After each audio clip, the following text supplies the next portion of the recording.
គ្រឿងហើយនឹងឆាគ្រឿងត្រីម្ដាយបងប្អូននេះគ្រឿងផ្សំមាន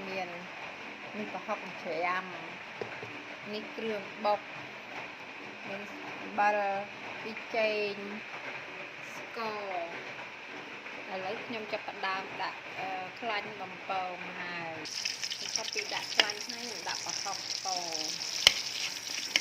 វាឲ្យឈ្ងុយ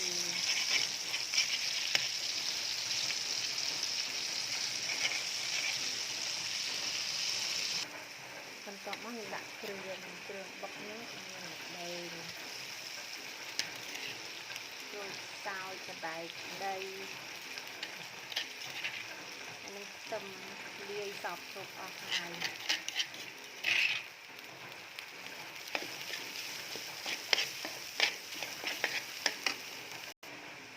ចាប់មកដាក់បាល់បន្តិចចេងស្ករសត្រ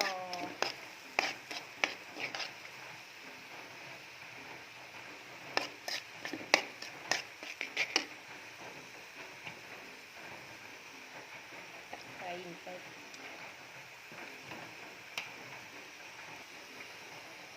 រួចហើយយើងចាក់ត្រី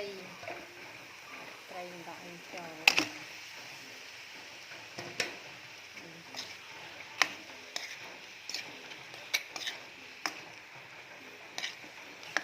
វាឲ្យសោកត្រីនេះឆ្អិនល្មមឆ្ងាញ់បងប្អូនឆ្ងាញ់ណាស់